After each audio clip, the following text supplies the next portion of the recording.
Hi, Troy at the Full Setup here, back with another video for you today, and today I have the unboxing of my new motherboard, which is the Gigabyte F2A88X-D3HP motherboard. Now this is a full-size ATX board, so it's not going to fit inside my case. I've got a new case coming, so you have to come around and have a look at the videos for that. And it's running on the Fm2 Plus platform, and it's an A80X chipset, which means you can do lots of overclocking as well.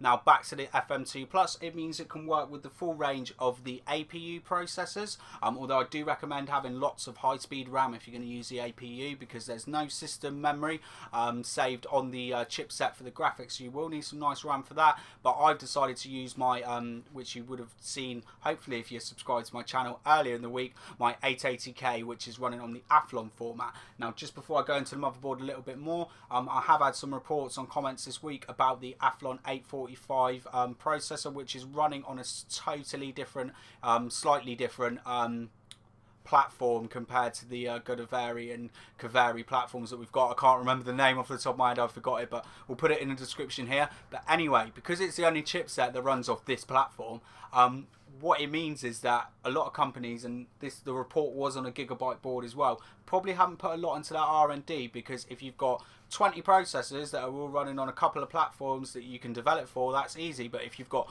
one other platform for one processor that not a lot of people are going to buy, it's probably why it's not getting as much love. And the problem with the 845 processor is there are lots of reports that it's bottlenecking to about 1.8 1.9 gigahertz for across all the cores, so it makes the chip pointless. Anyway, back to the motherboard. As you can see, it's D3HP. Now the D3H has been out for a while. What the P is giving you is it's giving you USB 3.1.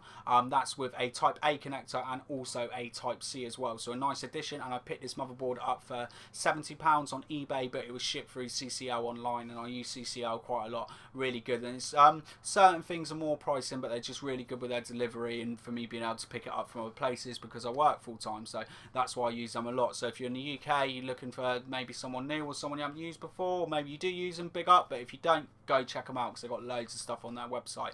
Anyway, let's go and get this unboxed, and then I'll give you my final thoughts.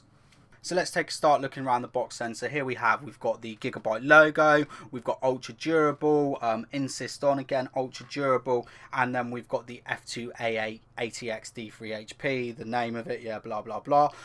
Ultra durable motherboard, we've got the socket Fm2 Plus, A series processors, and the A80X, which means we can overclock. Now I'm originally going to go for like a 4.4, 4.5 with the stock cooler, so then hopefully I can go a bit higher with liquid cooling so we can show a good difference between the two. On the front of the box here again, ultra durable, lots of stuff. Sorry, can't really get this on the shot, so it's all pretty much the same old stuff. Then we have some stuff about generally all the things you can do. So USB 3.0, I should say the 3.1 I imagine. On-off charge technology, which means you can charge stuff while it's turned off. Dual BIOS design, so there's two BIOS on this, and this hasn't got the nice fancy UEFI BIOSes we're used to. It is a bit old school for all the people that like some old school BIOS. That's sort of what I'm going to be working with, and again just more stuff about the model number. And again we have the model number. Sorry, I need to get a new tripod. And then just more features as well, and the model number. Let's take a look at the back then. Yeah, it's about as far as I can get you at the moment. So again, we've got the ultra durable, then we've got some more features. So we've got the USB 3.1, 10 gigabytes per second, compared to a 5 gigabytes per second as well. So that'd be good for like some really fast data transfers, humidity protection. We've got the high SD, the USB Type C. Picture of the motherboard there, but I don't want to show you too much. High quality onboard audio design, which I'll come for, but I still use my sound card, and I imagine it's going to have an LED light which lights all the way up it. And then we have some specs there which I'll hold you for a second, but hopefully I can go through most of that by showing you the actual board. So let's have a look inside it then. Ooh. So here we go. So first, inside the box, you are going to be presented with the motherboard. I've literally got no room on here. I need to get a bigger desk. I don't think my girlfriend's going to be happy about me wanting a bigger desk, but I need a bigger desk. So I'm going to take the motherboard out. It's in its own little... That's nice. Well, a lot of them, you just take them out. I've been used to, and everything's down here. Just take them out from here. Let's take the board out of the way. And here you can see we have... trying to keep this box back so it doesn't flip forward. Right, I'm going to have to start using my left hand, and I'm a righty. But here we've got two SATA cables here, so there's a straight through and a right angle. And then we've got another pack here, so we've got 4 SATA cables in total, straight and right angle, so that's good as well. I don't like it when these full-size ATX motherboards only come with 2 SATA cables. Here we have the rear I/O shield, which I will do my standard and paint the inside of it white, but I'll probably have to do that in a few weeks because I'm really busy. Then we have a quick guide. We have the user manual as well. I do normally throw user manuals away, but motherboard user manuals, you do keep them and you do read them and you do have a look at them because something's going to pop up at some point. Then we have all the drivers as well, but I do generally tend to download the latest drivers off their website. But if they do not work, then I will start with a disk and up from there. And then we have a multilingual installation guide. Then we have some stickers here. World of Warships. Action stations. Look, you can see I don't use my left hand very often. Look how I'm holding that. So there's some access thing for World of Warships. So I don't know if this is a free game, I'll give it away, but it is free to play, and some more stuff for World of Warships. And then we have the ultra durable sticker. So you might want to use this if you're using a black and yellow combo. This might look cool in your case somewhere, but for me it's just going to all go back in the box for now, because what I want to have a look at and what I want to show you guys is the motherboard, and this is really hurting me using my left hand for stuff. So let's try and get back to my right hand. Can you guess what I use my right hand for? So we're finally getting to see what you came to look at, the motherboard.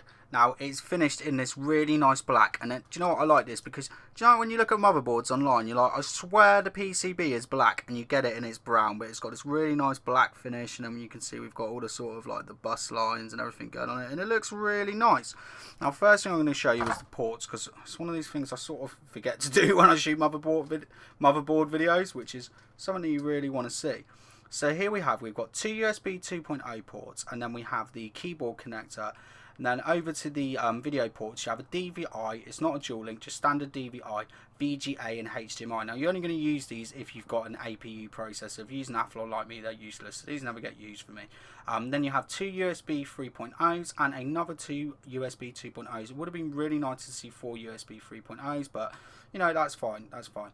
And then there's a Gigabyte Ethernet. Now this red one, this isn't an eSATA, this is a USB 3.1, and underneath is a C connector, and I really like the C connector. I like that you can plug it in each way. I like the sort of power that you get from it, and it charges your phone really quick, but around the back of the computer I just think it's a little bit small to try and find. I don't see me using this that often. Over here you have all the audio inputs as well, so is that 5.1 or is that the full 7.1 audio there maybe? Let me know, because my brain's just gone blank. And then you have the optical input as well. Now that's going to be good for using 5.1 all the way up to DTS, but you won't be able to run DTS HD, True HD. That's sort of where it tops out, so DTS is your max, but that's still going to be great because that's what most games are encoding, and you can hook that up to your surround sound. Maybe if you've got a Logitech 5.1, that would be a brilliant addition.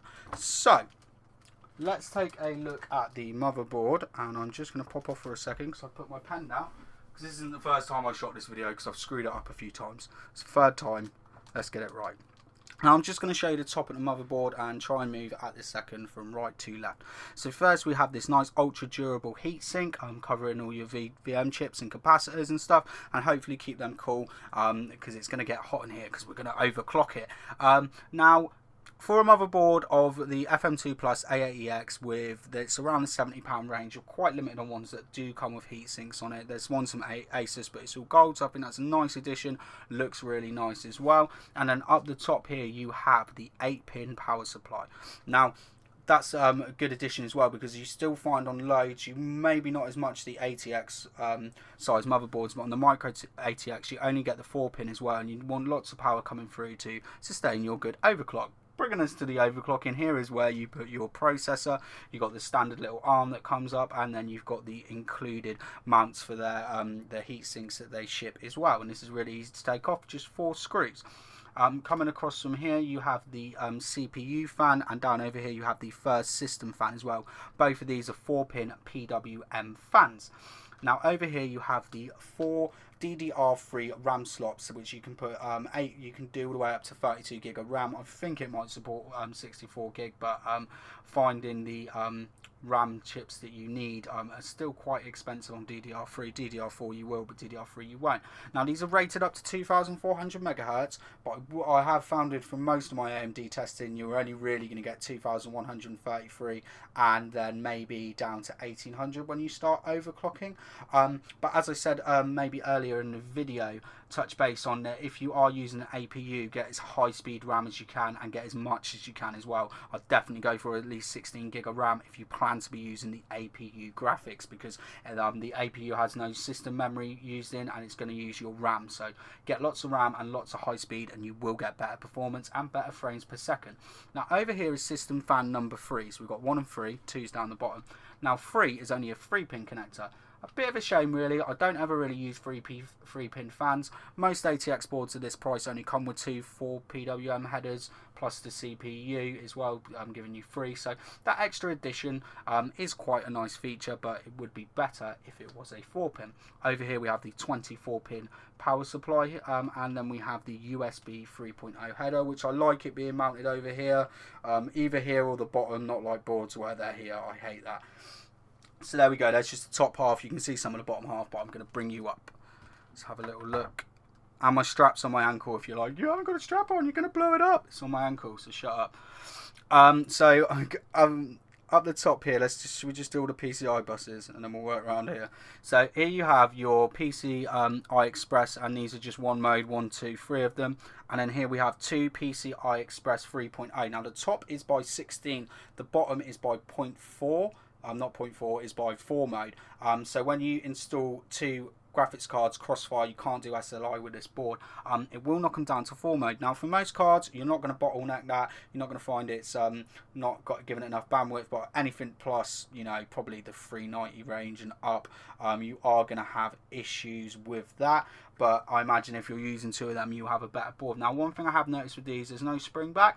Some people might like that, some might not. I sort of like it for now because I hate when it springs back up at me and you're trying to get your finger in under here. It's really hard and I've got little fingers, so I do quite like that. And then also we have 2 normal PCIs down the bottom.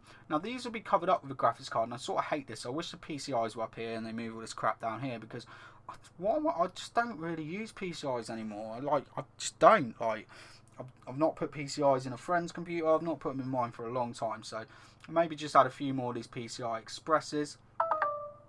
Oh, my phone's about to die, which we're recording the video on, so let's make haste. So over here we have the chipset, which is for the A80X. Now this is a nice, again, we've got the Gigabyte with this yellow. Some people might not like the yellow, but it sort of blends in. It's more of a gold, so that's quite nice looking. But I never buy a motherboard based on what the chipset looks like down here, because your graphics card's going to cover it. Now over here we have one SATA 3 port, not Express, just SATA 3. Oh no, there's 2 SATA 3s here, 6 and 7, which are rated to 6 gigabytes per second. I did think this was only 1, but there's 2 here, which I was going to whinge like there would be a nice addition. I'll show you. There's 2.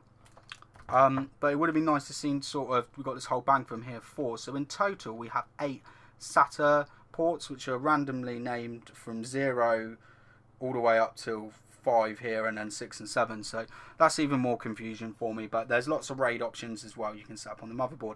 Down here we have system fan number 2, which is the 4-pin PWM, and here you have all your connectors for plugging in your switches, LEDs, you know, blah blah blah. And just above it you have the clear CMOS. Then you have 2 USB 2.0 headers, giving you another 4 USBs if you want, which would give you 8 in total, but you might end up using one of these with certain coolers, like things from Corsair and Nzxt, which use their software, and they have a USB plug-in here. So that's a nice addition as well. And here you have the trusted platform module, then you have a COM port and the SPDIF audio as well, sat just by the side, and then you have the front audio. Up here you can see all these nice gold capacitors, then you have the LED shielded audio as well. Don't know what colour this is. I'm hoping it's not just yellow. Like, I hate the motherboards when you get them where it's just yellow. It'd be nice if they can switch to other colours. So if it does switch to other colours, I will let you know, or just ask me in the comments. So there we go. There's just a good overlook of the motherboard. Hope I didn't miss anything out, so I'm just going to tell you my final thoughts. So there we go, there's a quick unboxing of the motherboard, and I'm very happy with it. For now it looks nice, but you know, very happy. I can't really say I'm very happy until I've tested it out. So I will try doing some overclocks on it, and I never normally do reviews on my motherboards, and I'm probably not going to do a review on this motherboard and the software. But if you have any questions, if you have any queries, if you're a little bit worried, will what you've got work with it, can you achieve what I achieve with it, then please just ask and I will try my best to comment. Thanks for watching, and if you like this video, please subscribe.